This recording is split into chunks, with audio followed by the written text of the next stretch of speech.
Today, on Florida Sportsman Project Dreamboat, Brian and the crew work to put custom touches on a 23-foot Albury Brothers.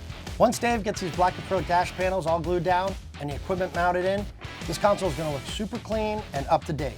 I can't wait to see it finished. George LaBonte heads out with Todd Flis on his decked-out Scandy White, an aluminum skiff built for the backcountry. Now, when most people think about a 16-foot John boat, they don't imagine this boat. This is a super stable, really easy for 3 people to fish on boat. I really enjoyed the way it was laid out, and I know Todd enjoys it. And the team at MCU takes on restoring a 31-foot Contender that has seen better days. This boat is going to see the best days it will ever have when I get done with it. All coming up on Florida Sportsman Project Dreamboat.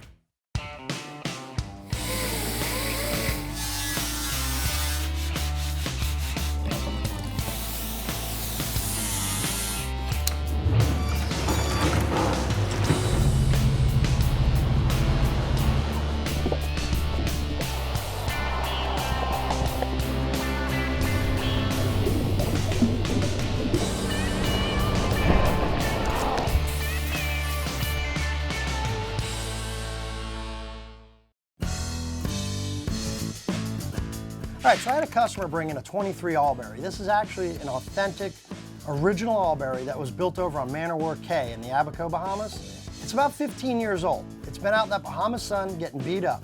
This customer actually owns Surehold Industries, so he's very detail-oriented. They've buffed and waxed this boat. They've got it really clean. So really, what's all he needs is a little more electronics on the dash, some plastic work, some paint work, and we'll be able to put this thing together. It's gonna look awesome when it's done. All right, back at it again, working on a 23-foot Albury Brothers boat. First thing we're gonna do is we're gonna add a boot stripe to it. The biggest thing you gotta remember is when you're taping off to use fine line. It's a little more expensive, but the end result gives you that nice, crisp, clean line that you're gonna look for. This is a great way to customize your boat. Multiple ways of doing it. You can spray it, you can have it rolled on, or you can go ahead and just get a vinyl decal of it. My personal opinion, spraying it on is going to be the best way. It's going to give you the best result and the longest lasting. The next thing he wants to do is change up the non-skid. The one cool thing is you want to take the gray from inside the boat and have it come around the cap of it, really to give a custom touch. The biggest thing to worry about when you're dealing with existing non-skid is you want to make sure you get all of it sanded. You don't want to have a lot of glossy areas because then the paint's just not going to stick. Now when we sprayed this boat, we were just doing the cap. Biggest thing with that is bagging it off. Like I've said 1,000 times before, is the biggest crucial key point to make sure that you have no overspray going anywhere you don't want it to go. I wound up actually having to tape myself into the boat to make sure that I was covered completely. Now, we got lucky on this one. We got an all grip chart out and we were actually able to match the color to Whisper Gray, which is a standard color for all grip. Went around the boat a handful of times till I was comfortable with the way it looked, and then we were done. It was on to bottom paint. All right, so the boat was sandblasted for me. So it was pretty easy. I just went underneath there and kind of touched things up, sanded it, made sure that everything looked good. There was no big divots or anything that needed to be repaired. The next step we did was we used a 2-part epoxy barrier coat. That's gonna help any water intrusion getting towards the hull of your boat while it sits in the water. Once we finished the epoxy barrier coat, we went ahead and went on to bottom paint. Now, the owner decided to go with a black, tie in the rubber rail, and some of the other stuff. We used a regular 9-inch roller. We followed the manufacturer's guidelines on what nap to use and how many coats to put on. Now, obviously, there's some areas around the motor and a couple other things, like if you had a trim tabs, you're not gonna be able to fit a big roller in there. You can take a little 2-inch disposable brush and just kind of dab it in and help it kind of blend out. Now that I'm done, it's on to Robbie. So get the cameras out. I got more work to do, guys. All right, so Brian's got me over here installing the rub rail for the Albury Brothers. Well, the taco rub rails mainly come already pre-drilled. They're usually every 6 inches. And they come in 20-foot straight pieces, so you don't want to bend it too far, it'll snap. So you soften it up with a little heat, get it warm, make your round, and screw as you go. And then after you put the insert in, the insert is actually what actually takes the hit when you're rubbing up against a dock or a piling. That's what the actual protection is on the boat. I think it totally changes the look of the boat. I mean, the boat just looks unfinished until it gets a rub rail on it. It makes it really come together in the end. When we return, FS boating editor George LaBonte joins Dreamboat owner Todd Flis aboard his custom-built Scandy White in this week's One Man's Dreamboat segment. This segment brought to you by Surehold. Clean and simple. The ultimate bucket list. Let's start with an ergonomic corrosion-free rope handle. Check. You want a caddy to organize your supplies and lift them out with ease. Check. Add in a bucket grate to elevate wash tools out of dirty water. Check. While you're at it, let's include integrated soap measuring cups. Check. How about a base that won't let your bucket scratch, tip, or slip? Check. Top it off with a secure lid that doubles as a place to sit down. Check and check. The Surehold One Bucket System for everything on your bucket list. Visit onebucket.com. Welcome back to Florida Sportsman Project Dreamboat. Join us for this week's One Man's Dreamboat segment with Florida Sportsman boating editor George LaBonte as we feature anglers who have already launched their dream. Florida Sportsman began these features 30 years ago, and the dreams just keep getting better. This week, I'm meeting up with Todd Flis in Flagler Beach. Todd has a 1990 Scandy White aluminum skiff that has extensive modifications. This is an over-the-top build I'm really looking forward to seeing. So obviously, Todd, you love to do a lot of red fishing or else you wouldn't have built this boat, and you live in kind of the epicenter for it. Tell me a little bit about, where you fish here, what your program, what's it all about? Well, I like to get back in the flats and as far back as I can go. For years, nobody really went back there until the kayak and paddleboard craze has taken off. Now I see guys back there, but I could fish for 2 or 3 days straight, never see anybody back there. In Todd's home water where he fishes, there's a lot of really treacherous bottom, lots and lots of oysters. Not a great environment for a fiberglass boat, so this aluminum build made perfect sense for him. Now, on the day we met Todd, the conditions weren't great. There was a lot of wind. We were still able to get up in some backwater and see what the boat could do. Now, when most people think about a 16-foot John boat, they don't imagine this boat. This is a super stable, really easy for 3 people to fish on boat. I really enjoyed the way it was laid out, and I know Todd enjoys it. Todd, man, the first thing I'm noticing here is this boat is incredibly stable. I mean, what's the beam on this boat? Well, the bottom's 60 inches wide, the top is 76, which makes it nice and roomy, but as you notice, we both can stand on one side of this boat and it just doesn't lay over. It's really nice. And you can walk all the way around it and fish all the way around the outside of it, the way the console's set up. Now, this boat looks impressive from the distance, but it's not until you get on board that you really begin to appreciate the attention to detail. Now, although this boat looks brand new, this isn't a new boat to Todd. So my brother and I got into fishing with my uncle at a young age, and he had this boat custom built in the 80s. And we always liked it, always went fishing with him. And he sort of let it just lay around in his yard, got full of water, and basically it was trashed. So I actually negotiated the deal with my uncle to buy the boat, and I didn't tell my brother. So I got the boat, I brought it back here to the house, and I called him, I said, hey, I finally got the Scandy White from Jerry. And within an hour, he jumped in his truck and drove up here, and literally he just said, this is what we're doing. We're doing this, we're doing that. And we got in his truck the next day, and we went and spent, I don't know, close to $15,000, $18,000 on a new motor, power pole, trolling motor, trim tabs, and it just went crazy after that. Now, Todd's father had a machinist background. As a result of this, he was able to pass down a lot of useful knowledge to his boys. Between this and the fact that they own a race team in Daytona, they had a fabricating shop, all the tools, and the knowledge they needed to do this boat first rate.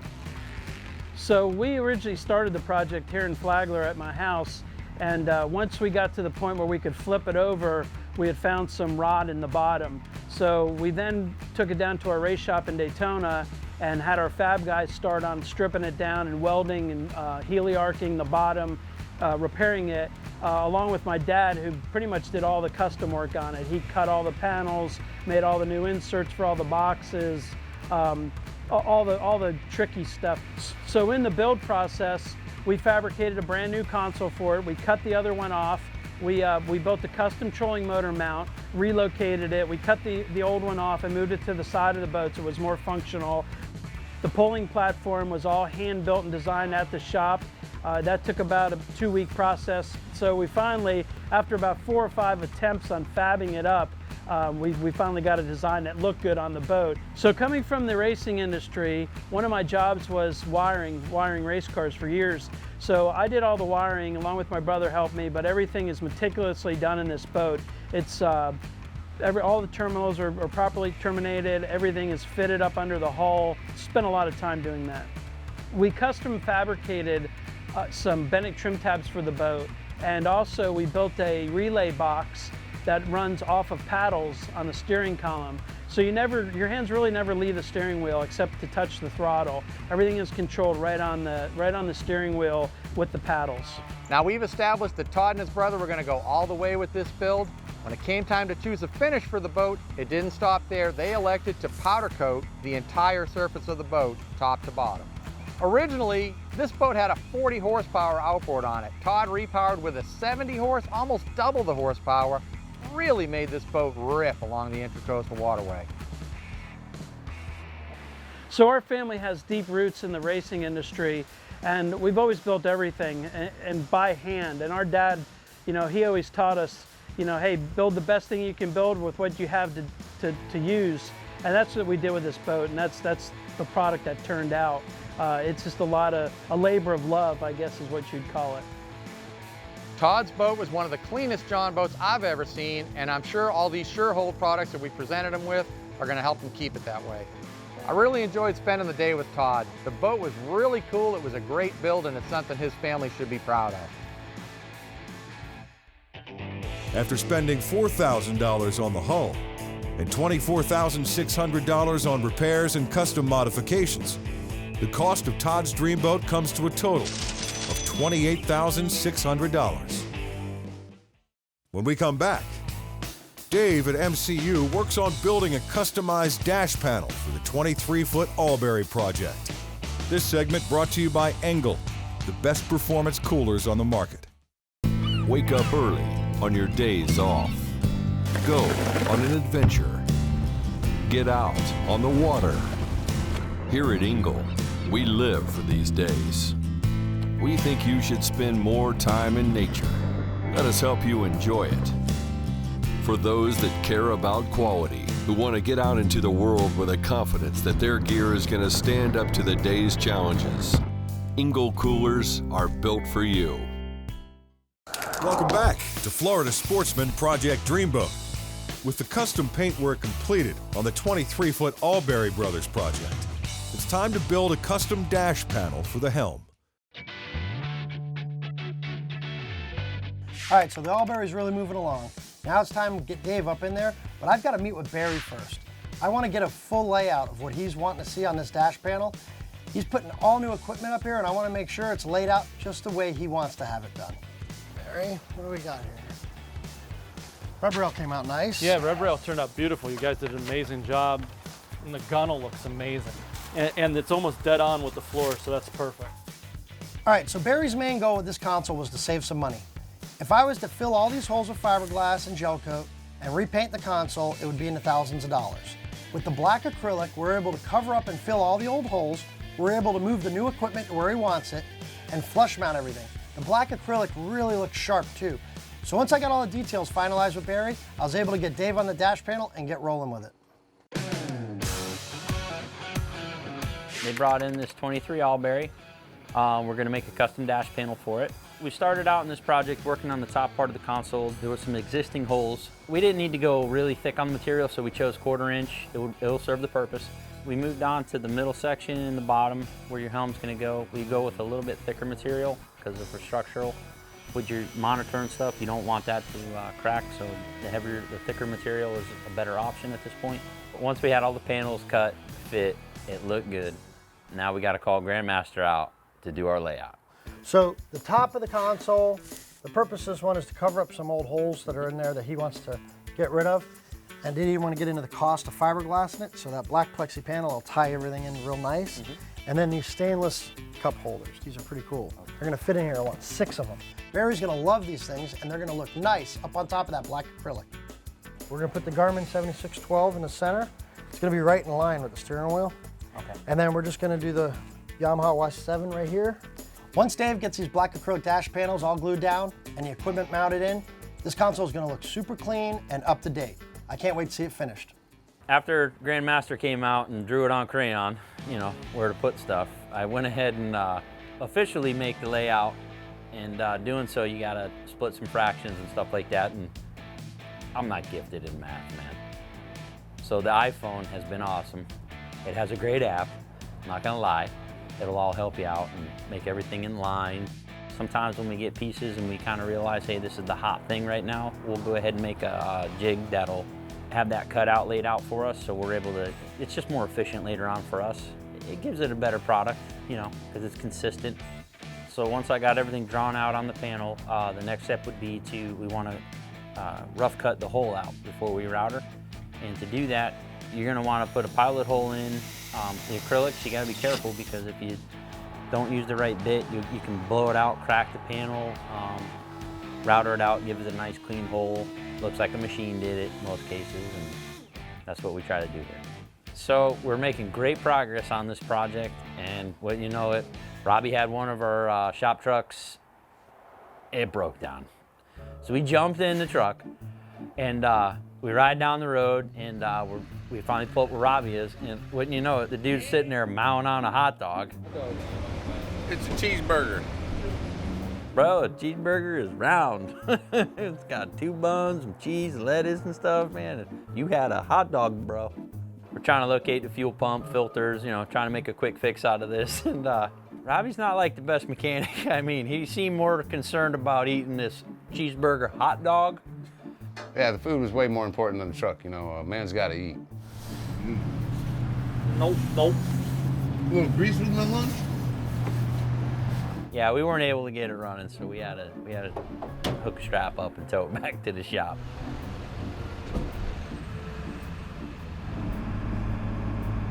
After messing around with this, we just realized, yeah, that dash panel ain't getting done today, man.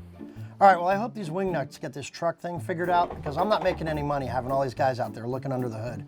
Honestly, I think Robbie just ran out of gas when he was sitting there eating his hot dog.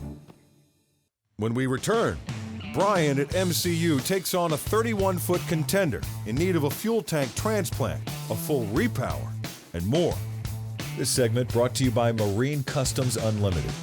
You dream it, we build it. At Marine Customs Unlimited, our professionally trained staff is committed to making all your boating dreams come true while providing unmatched attention to detail and quality.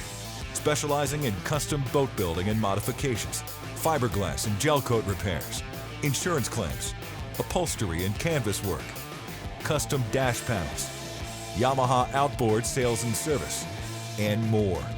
Marine Customs Unlimited. You dream it, we build it. Welcome back to Florida Sportsman Project Dreamboat. Join us as the crew at MCU evaluates and de-rigs a 31-foot contender destined for better days. All right, so I'm trying to figure out how to make money now in the shop. I've got these wing nuts goofing on this truck. I'm gonna go grab Steve, and I'm gonna go show him this 31 contender. So we've got 31 contender. It's got a little hurricane damage, nothing major, but the boat's definitely seen better days. Of course, check out the name. Exactly. So, 4.2 liter 300s. Okay. It's definitely gonna be a repower, complete. Okay. But there's a lot of cosmetic and little silly things that need to be taken care of. Okay. We always make these contenders look a lot better. All right, well, let's take a look at it. Okay. This boat rolled in here needing fuel tanks. But prior to it getting here, we went through Hurricane Irma. So now it turned into being a fiberglass fuel tank job to being an overall repair, miscellaneous items throughout the boat. So the boat's pretty much up to date. It's got some new electronics, and the electrical's really clean. It's not nasty like some of the other boats we've had, and everything's working in function, minus a pump here or there. Typical way I do these contenders, you know, I clean them up some, even though this one's not that bad. But there's a few changes I will do when I re-rig it to make it more user-friendly. We have been getting quite a few of these in for fuel tanks because of the age of the boats. So I'm real familiar with the boats now. I believe this is the 4th one I've done this year. I explained to him he did have some electronics work done at a shop previous to coming here, and I didn't like what they did. They used a piece of ABS for a background. and it's got a textured gloss. It kind of looks cheap.